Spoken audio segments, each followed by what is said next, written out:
Welcome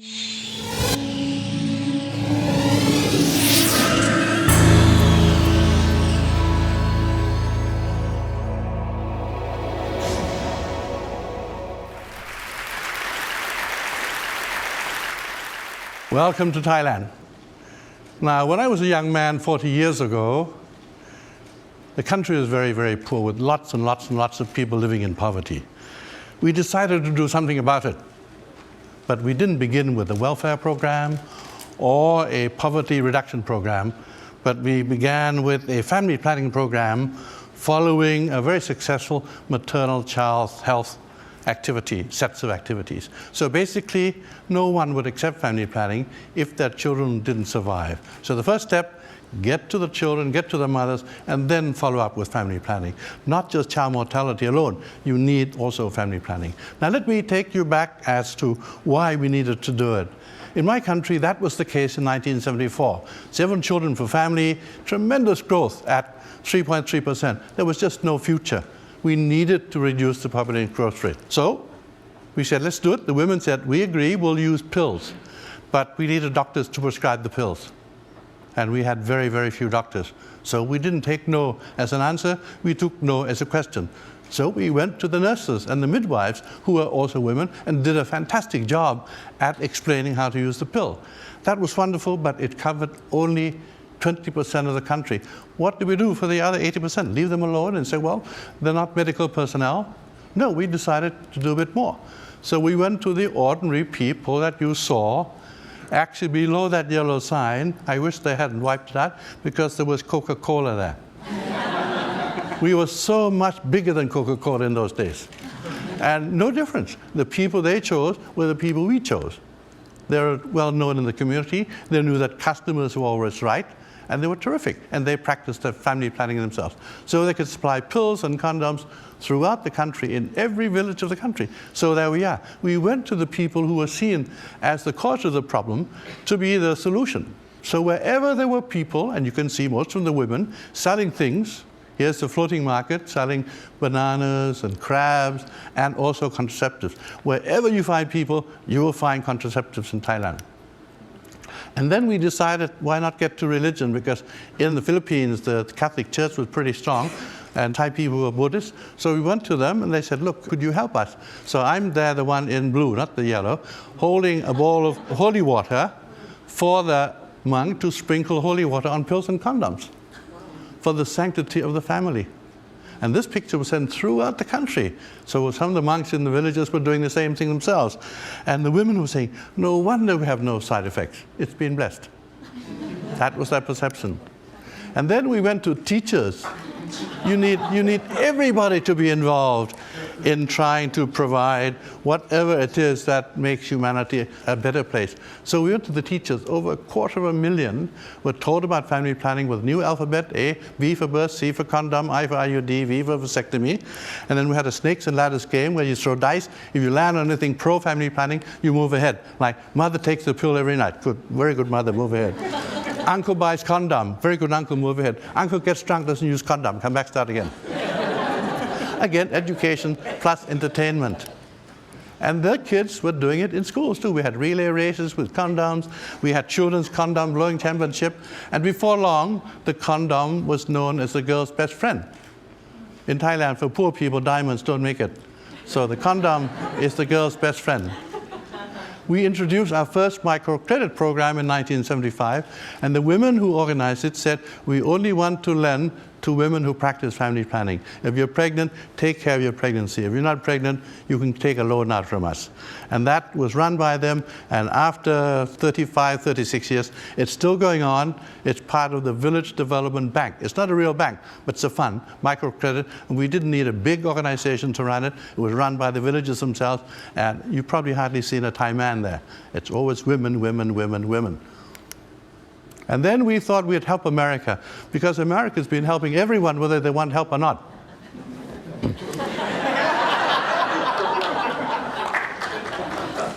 And this is on the 4th of July.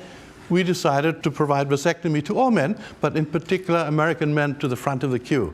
Right opposite the ambassador's residence during his vin d'honneur, and the hotel gave us the ballroom for it, very appropriate room. And since it was near lunchtime, they said, all right, we'll give you some lunch. Of course, it must be American cola. You got 2 brands, Coke and Pepsi. And then the food, it's either hamburger or hot dog. And I thought a hot dog would be more symbolic. And here is this then young man called Willie Bohm, who worked for the USAID.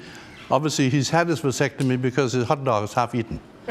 And he was very happy. It made a lot of news in America. And it angered some people also. I said, don't worry, come over, I'll do the whole lot of you. And what happened? In all this thing, from 7 children to 1.5 children. Population growth rate of 3.3 to 0.5. You could call it the Coca-Cola approach if you like. It is exactly the same thing. I'm not sure whether Coca-Cola followed us or we followed Coca-Cola, but we're good friends. And so that's the case of everyone joining in. We didn't have a strong government. We didn't have lots of doctors, but it's everybody's job who can change attitude and behavior. Then AIDS came along and hit Thailand, and we had to stop doing a lot of good things to fight AIDS. But unfortunately, the government was in denial. So our work wasn't effective. So I thought, well, if you can't go to the government, go to the military. So I went to the military and asked to borrow 300 radio stations. They have more than the government, and they got more guns than the government. So I asked them, could they help us in our fight against HIV? And after I gave them statistics, they said, yes, okay, you can use all the radio stations, television stations, and that's when we went onto the airwaves. And then we had a new prime minister soon after that, and he said, Michai, could you come and join? He asked me in because he liked my wife a lot, so I said, okay. He became the chairman of the National AIDS Committee and increased the budget 50-fold. Every ministry, even judges, had to be involved in AIDS education. Everyone. And we said the public, institutions, religious institutions, schools, everyone was involved. And here, every media person had to be trained for HIV. And we gave every station half a minute extra for advertising to earn more money. So they were happy with that. And then AIDS education in all schools, starting from university. And these are high school kids teaching high school kids. And the best teachers were the girls, not the boys. And they were terrific. And these girls who go around teaching about safe sex and HIV were known as Mother Teresa. And then we went down one more step. These are primary school kids, 3rd, 4th grade, going to every household in the village, every household in the whole of Thailand, giving AIDS information and a condom to every household given by these young kids. And no parents objected because we were trying to save lives, and this was a lifesaver. And we said everyone needs to be involved, so you have the companies also realizing that sick staff don't work and dead customers don't buy, so they're all trained. And then we had this Captain Condom with his Harvard MBA, going to schools and nice spots, and they loved him. You need a symbol of something. You know, in every country, every program, you need a symbol. And this is probably the best thing he's ever done with his MBA. And then we gave condoms up everywhere in the streets, everywhere. In taxis, you get condoms. And also in traffic, the policemen give you condoms, our Cops and Rubbers program. So can you imagine New York policemen giving out condoms? Of course I can, and they'd enjoy it immensely.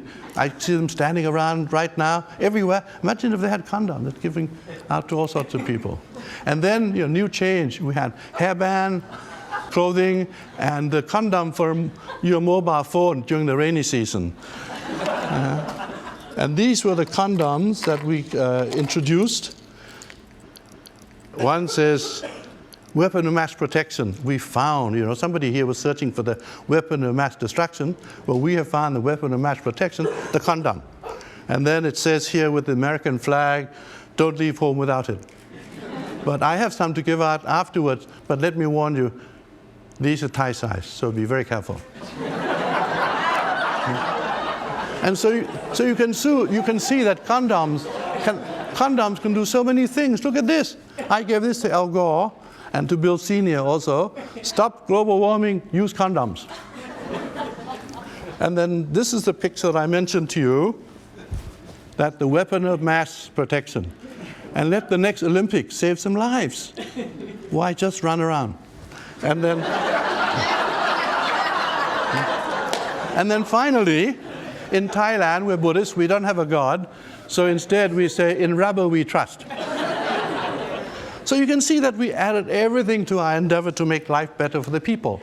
We had condoms in all the refrigerators, in the hotels and the schools, because alcohol impairs judgment. And then what happened? After all this time, everybody joined in.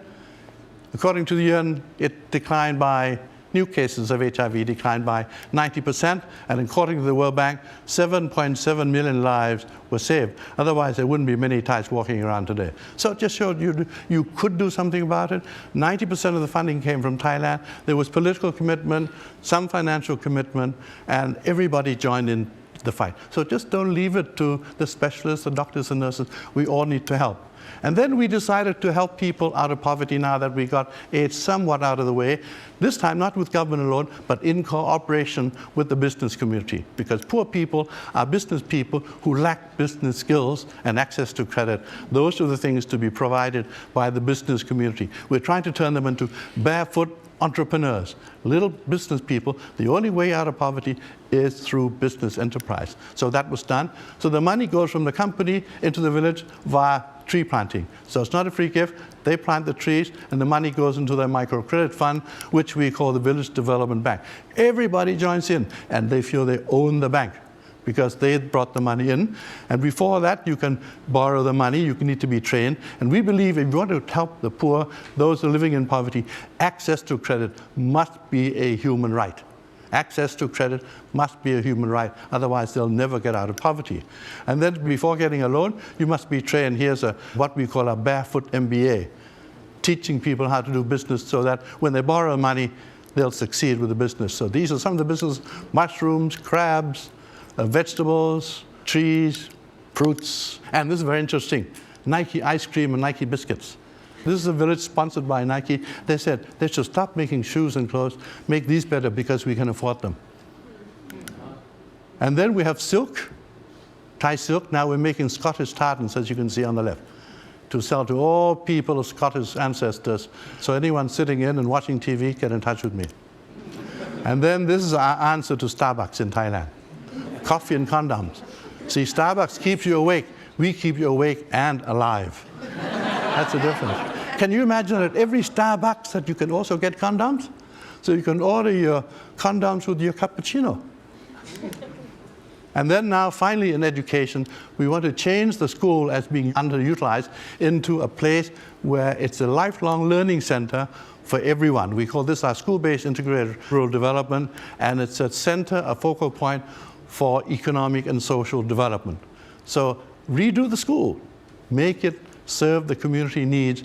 And here is a bamboo building. All of them are bamboo. This is a geodesic dome made of bamboo, and I'm sure Buckminster Fuller would be very, very proud to see a bamboo geodesic dome.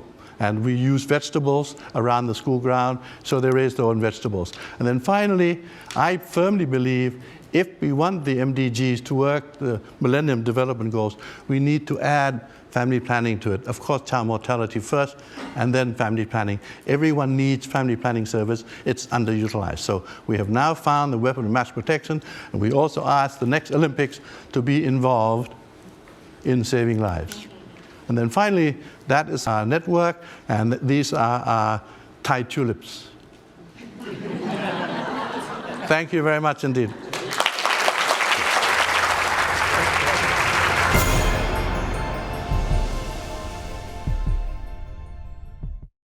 Investment in broadband high-speed internet can help small businesses create new American jobs.